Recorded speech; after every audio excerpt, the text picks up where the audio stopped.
Oculus Reparo. Welcome back to Collider. Today we're diving into the incredible career of Emma Watson and exploring how she prepared for the iconic role of Hermione in all the Harry Potter films. Let's get started. You two better change into robes. I expect we'll be arriving soon. Emma Watson's journey to becoming Hermione Granger in the Harry Potter series is like something out of a real-life fairy tale. At just 10 years old, Emma was a normal student who loved participating in school plays and performing at Stagecoach Theatre Arts. The casting for Harry Potter began in 1999, and Emma's big break came when her drama teacher at Oxford recommended her to the film's producers. They were instantly impressed by her natural talent and confidence. Clearly, Hermione knows. Seems a pity not to ask her. After 8 auditions, Emma was chosen to play Hermione Granger. It's said that J.K. Rowling had already picked Emma for the role after her very first audition, feeling she was the perfect fit for Hermione's smart, determined personality. Casting director Janet Hershenson said Emma was super charismatic and had just the right confidence for the role. Unlike her co-stars Daniel Radcliffe, who already had some acting experience, and Rupert Grint, who had been in school plays, Emma was a total newcomer. But she wasn't intimidated at all. Emma instantly connected with Hermione's fierce determination and love for learning and reading. Harry Potter and the Philosopher's Stone was Emma's first film, and it was a massive hit. Critics loved the movie, especially her performance as Hermione, calling it admirable and show-stealing. She was nominated for 5 awards, and even won the Young Artist Award for Best Leading Young Actress in a New Film. I checked this out weeks ago for a bit of light reading. This is light. Watson, who made being a bookworm cool through her portrayal of Hermione Granger, has always had a passion for learning and for books, just like her character. Emma didn't just play Hermione, she truly embodied her. With her love for knowledge, quick wit, and strong work ethic, she was a natural and great fit for the role. How is it she knows everything? It's on a suitcase, Ronald. By the time The Prisoner of Azkaban came around, her favorite book in the series, Emma was fully immersed in the character. She could relate to Hermione's struggle of balancing schoolwork with saving the wizarding world, which allowed her to bring an authentic sense of stress and determination to the role. One of the biggest challenges was that Emma's filming schedule often clashed with exam periods. She said she'd bring textbooks and study materials to work on between takes. When filming in London, she'd try to attend classes and keep up with assignments, even joining virtual classes to stay on top of her studies. While many of her Harry Potter co-stars continued acting after the series wrapped up, Emma chose a different path. She enrolled at Brown University to study English literature, something Hermione definitely would have done. For Emma, education has always been about more than just academics. It's a way to better understand the world and stay grounded. Me, books, and cleverness. There are more important things.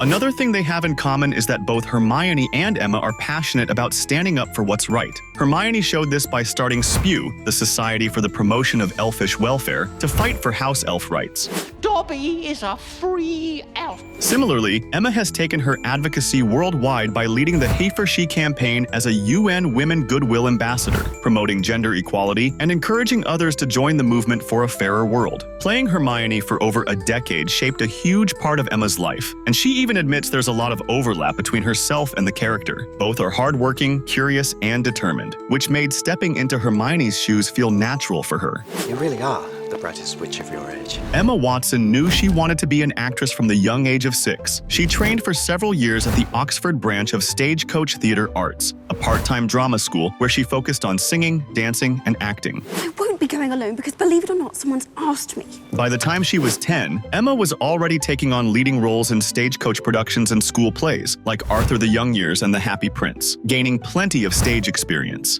In addition to her drama training, Emma also went to the Dragon School in Oxford, where she was known for excelling academically. Her love for both acting and learning helped her build a solid foundation for her future career. At Stagecoach, Emma built confidence, which came in handy when it was time to audition for Harry Potter and the Philosopher's Stone. After finishing Harry Potter, Emma kept working on her acting by taking workshops and classes in different genres, like drama and indie films. Instead of attending a traditional acting academy, she preferred to learn through her work and hands-on experience on set. What are you doing? Saving your life. Emma Watson's time in the Harry Potter movies prepared her well for taking on physically demanding challenges in her performances. The last 2 Harry Potter and the Deathly Hallows movies were particularly intense, with her character always on the move and involved in plenty of action scenes. Ron isn't strong enough to apparate. Well, then we'll go on foot. This meant filming in tough weather conditions, making things even harder on an already demanding schedule. Although she didn't need any specific training to portray her character, she did need a lot of strength to keep up with the filming conditions. A lot of the filming took place in cold spots like Scotland, where they'd start shooting at 4 a.m. in freezing temperatures, as we can see in the films. Even though it was tough, Watson sees it as great training for her career. It taught her how to handle long hours and tough conditions, and she feels ready for whatever the entertainment world throws at her. Great, now he's coming for us. Yeah, I didn't think about that. Run! Looking back, she calls the whole Harry Potter experience a kind of boot camp for acting. She learned how to work with animals, water, stunts, and CGI, adapting to whatever the role required. All that pressure and hard work helped her grow as an actress, giving her the skills and mindset to take on anything that comes next. For example, her role in The Beauty and the Beast. Although Beauty and the Beast isn't an action movie, Emma still had to do some physically challenging scenes, like when Belle runs from the castle, faces wolves in the forest, or works with CGI environments that needed a lot of coordination and precise movements.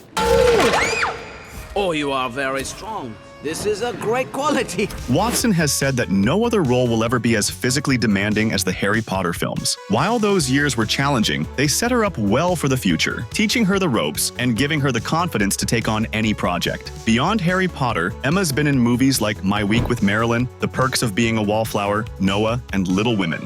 Just because my dreams are different than yours doesn't mean they're unimportant. Post-Harry Potter, Emma has embraced a period of self-discovery, exploring new opportunities and carving out her own path while holding on to everything she learned from her time as Hermione Granger. In a recent chat with the Financial Times, Emma Watson shared why she stepped back from acting, saying it was a mix of personal and moral reasons. She admitted that, during her time promoting films, she often felt unhappy and a bit trapped. It was especially tough when she had to back projects she had little control over, standing in front of the press and defending decisions she didn't make. She felt frustrated by not having a voice in the process and being held accountable for things that weren't her fault. This made her realize she only wanted to be involved in projects where she could fully stand behind her choices. She wanted to be able to say, yes, I made this decision and I could have done better, without feeling like she was being blamed for things she couldn't control. This is a place where she comes to breathe, to get away from everything, to be peaceful, to be zen. Since then, Emma's shifted gears to directing, starting with a Prada ad campaign. She admitted that at first, she didn't think she was cut out for directing, thinking it was more about the technical side than the creative one. But after helping out with her brother's gin company, she realized she had the skills for it. Even though Emma's exploring this new direction, she's not ruling out acting altogether. She still loves it and is just waiting for the right project to come along. Anyone ever says to you that you throw like a girl, you can be like, I throw like Emma Watson hitting a drone.